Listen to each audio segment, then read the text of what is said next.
Salam, aujourd'hui j'ai l'honneur de vous présenter notre analyse d'article un immunoessai bioluminescent homogène pour sonder la régulation de la voie de signalisation cellulaire. Un article publié en janvier 2020 par 4 chercheurs, Byung-Hun Hwan, Laurie Engel, Saïd Gouali et Hicham Zakzouti. Pour notre plan du travail, commençons par une introduction. 1. Principe format d'immunodosage basé sur les cellules nanobits. 2.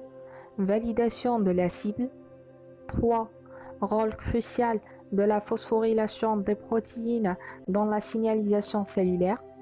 4. Application d'immunodosage à base de cellules nanobits à la découverte de médicaments. Et enfin, une conclusion.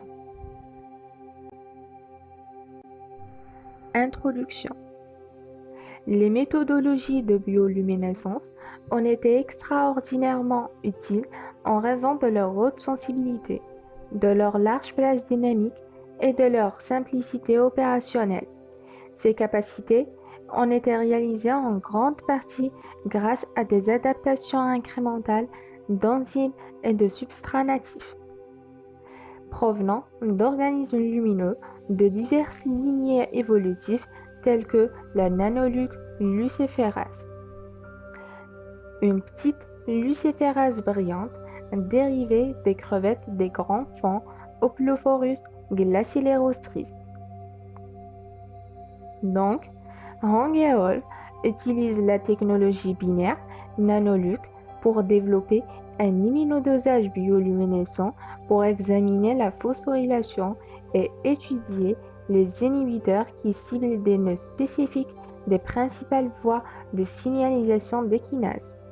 Ainsi, l'identification des médicaments chimiques et biologiques dans les types cellulaires non modifiés pertinents.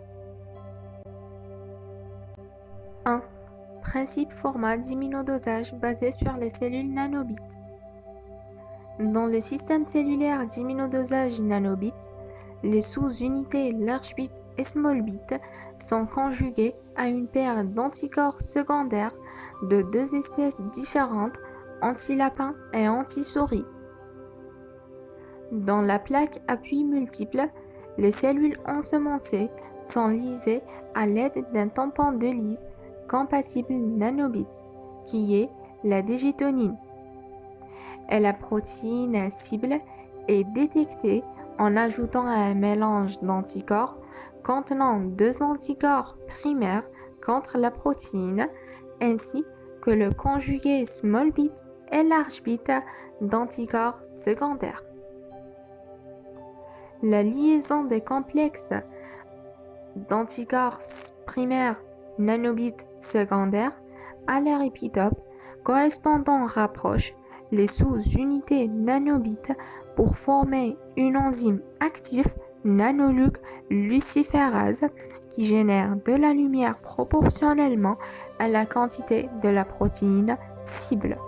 Le protocole nécessite simplement l'ajout des anticorps marqués à l'échantillon, l'ajout du réactif de détection et la lecture du signal luminescent. L'ensemble du protocole est terminé en moins de 2 heures. 2. Validation de la détection d'inhibiteurs du facteur nucléaire kappa-B-alpha, phosphorylé et total. Pour valider les données obtenues, en utilisant le bioluminescent par rapport aux méthodes standards, Hong et al. Ont mesuré le niveau du facteur d'inhibiteur phosphorylé et total en utilisant l'immunodosage nanobit par rapport à la méthode de transfert Western. Les différents nombres de cellules MCF7 ont été ensemencés dans des plaques appuyées en double et traitées ou non avec du TNF-alpha, le facteur du nécrose tumorale, pour détecter la phosphorylation ou l'inhibiteur du facteur nucléaire kappa-B-alpha total. Notons que une plaque de chaque traitement a été traitée en utilisant un immunoessai nanobit et les restes des plaques ont été soumises à un protocole de transfert Western standard.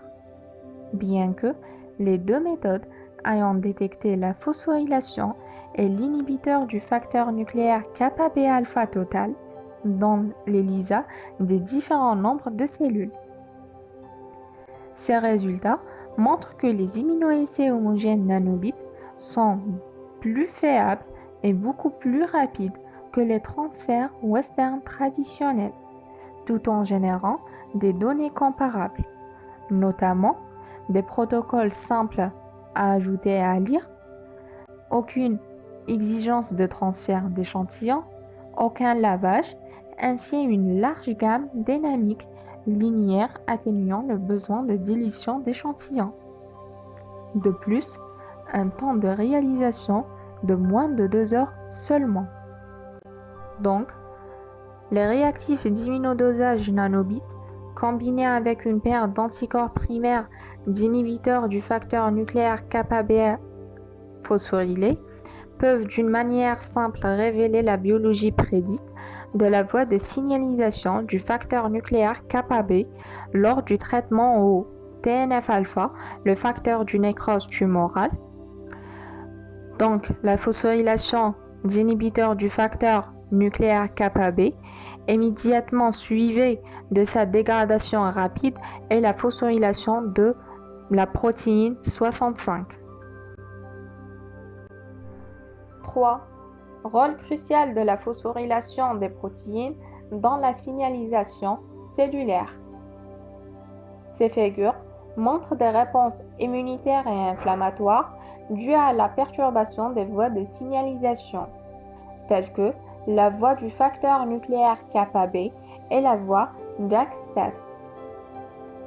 L'activation de ces voies conduit à une multitude de réponses cellulaires telles que l'activité des enzymes, l'expression des gènes, la translocation ou la dégradation des protéines.